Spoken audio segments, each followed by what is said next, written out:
This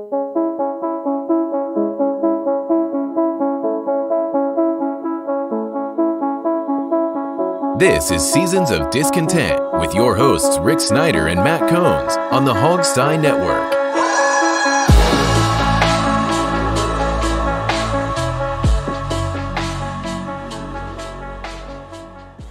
Welcome to Seasons of Discontent, Season 6, Episode 9, brought to you by Rick Snyder's Washington on all social media. And I'm Rick Snyder. I'm Matt. And we're back discussing all things Washington sports and life as part of the mighty Hogstye Network on audio and here YouTube on video. All right, so we're back from a break, and it's draft week, that golden week of everybody lying like you know what. And but the Commanders pick 11th. But before we get to that, we got breaking news. Breaking news that the Virginia Attorney General is now looking into the Commanders about financial improprieties that the House Oversight Committee has recently done. Two things. One, I said you don't want to be before the House Committee because more will come out. And two, I don't think that stadium gets ready now in 2027. They're already starting to backpedal because Maryland's not giving them any money. And now Virginia, let's see, you're going to give them a lot of money when you're investigating them for financial improprieties? I don't think so.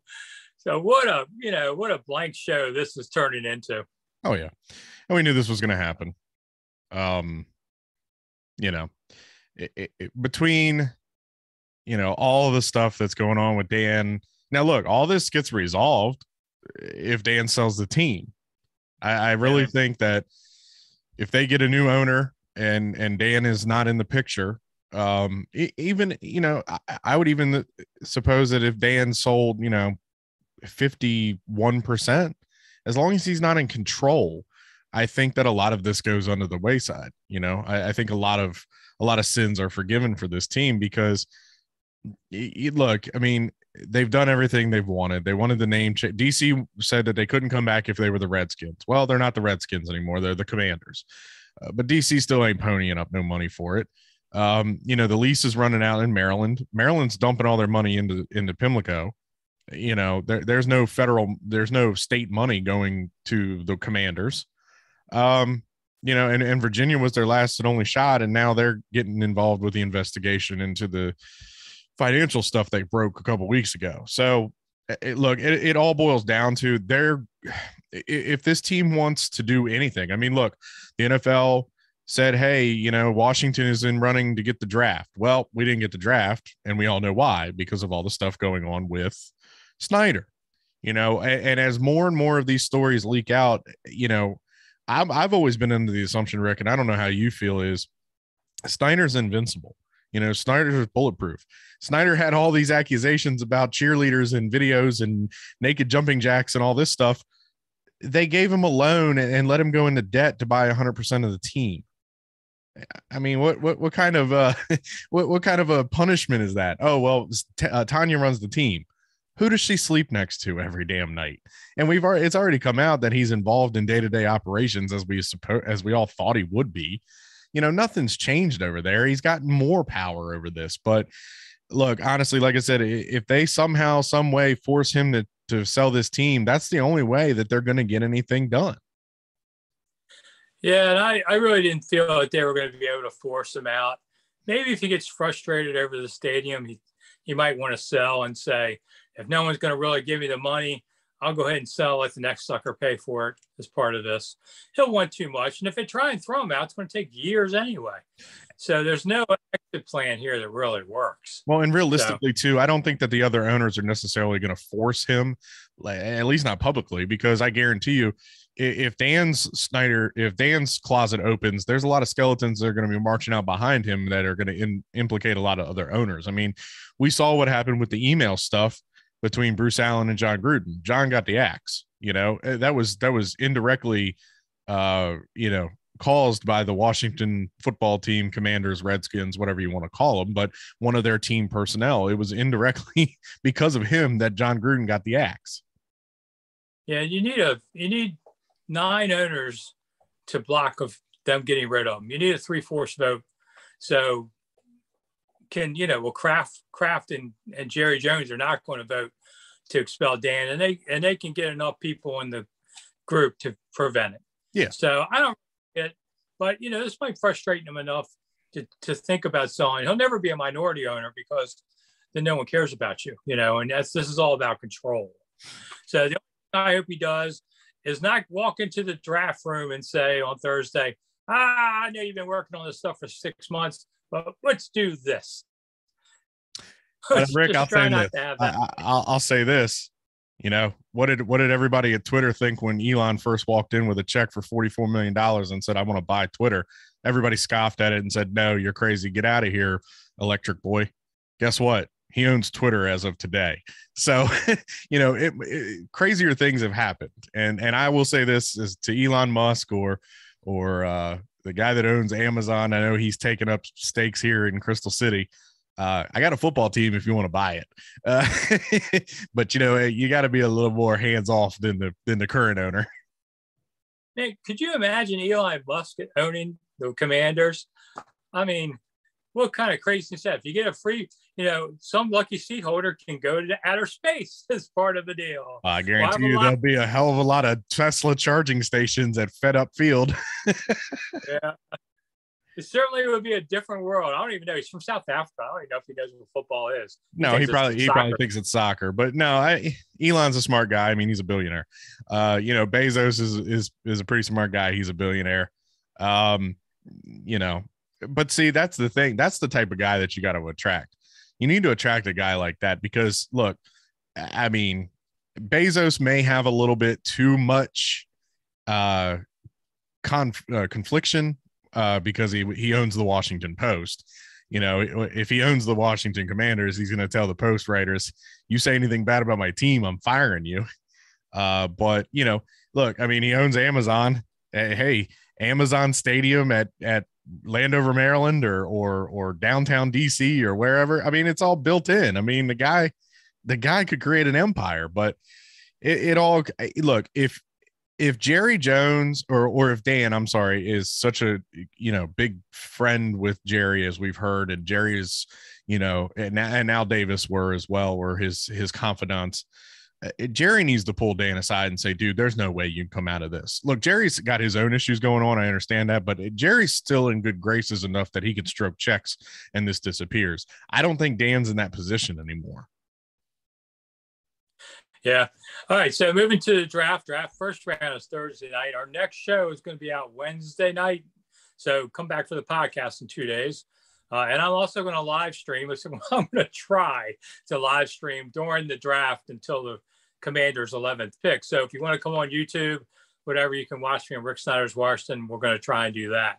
I wrote a column today for 106.7 The Fan where I took my best guess, and I say it's Kyle Hamilton. Notre Dame safety will be the first pick.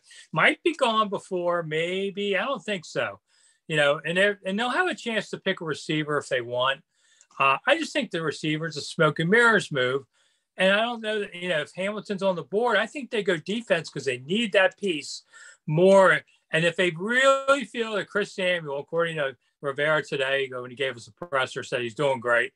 And so is Logan, but he doesn't know when they're coming back or any of this stuff. So, but if they're really back, then you don't need that receiver as much. I'm not saying it wouldn't be great to get one, but there's also a bunch of receivers you can get, but you can only get this safety here. So I'm going to go all in and just say, screw it. I'm going with Kyle Hamilton as their pick. I hate to do this, but I agree with you. I mean, obviously this gives us nothing more to really talk about, but I agree with you. I think it is Kyle Hamilton if he is there. It's not going to be Malik Willis or any of those guys. We know they're not going quarterback. They're going all in on Wentz. But I will say this, Rick, when's the last time you can think of that a defense won a championship? What, maybe the one Rivera, or either that or the Rams only scored 3 points against Kansas City or New England? I can't remember. But anyway, I'm tired of not having – look, Terry McLaurin is a great player. We all know that. He's about to get paid. After June 1st, when Landon Collins' money comes off the book, I have a feeling Terry's getting paid. But anyway, you look at guys like Jamar Chase and how much him being inserted into that Cincinnati Bengals offense changed their offense. That dude broke open their offense. Now, granted, Joe Burrow had a great year, but they had no offensive line. I mean, that's why they focus so much on offensive line in the offseason.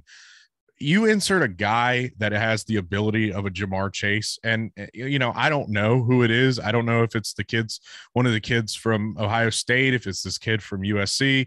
You know, do you take a flyer on the kid Williamson from or Williams? I can't even remember his name, from Alabama, the one that tore his ACL. I mean, there's a lot of quality wide receivers, and I'm sorry, this is an offensive league. You have to go.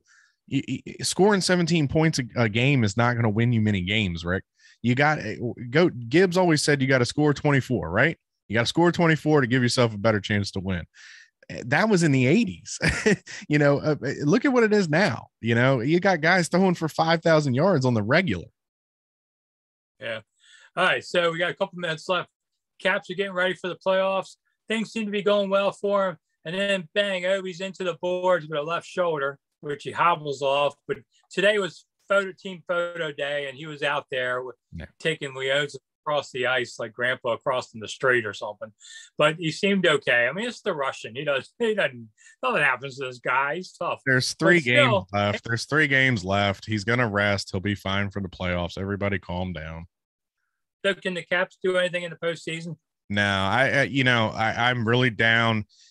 I'm really down on, you know, your standards, and I'm going to put the Caps, Penguins, Boston, those types of teams that are a little on the older side, the more experienced, the more veteran teams. I kind of have a feeling it's not really their year. I mean, you look at what Florida's doing, especially after they traded for Giroux. 120 points. That is insane. Those guys won 13 games in a row before last night. You know, the Rangers are way ahead of schedule with their progress. I feel like it's going to be one of these young up and coming teams. Don't sleep on the Maple Leafs. I mean, Austin Matthews scored 50 some goals this year too. I mean, I have a bad feeling that this is kind of the turning of the guard, or the handing over of the guard type situation that the NHL has been trying to push for the past couple of years, where it's not about Crosby and Malkin and Ovechkin and Backstrom. It's just not those guys' league anymore. It's more about the Matthews, the McDavids and stuff like, and guys like that. All right, there you go. Caps are dead. Don't even bother watching. No, I'm not going to say that. Hockey's one of the best sports in the world. Watch it all. But I got a feeling I'll say this: the Penguins are definitely going out in the first round, because we got to play the Rangers. Can't beat the Rangers to save our lives. All right, we'll be back on Wednesday night with the final draft stuff, and Thursday we're live. Matt's got to go to bed, but I'll be up doing the draft on there. So I'm Rick Snyder. I'm Matt. And we'll be back Wednesday. Thanks for coming. Bye. Bye.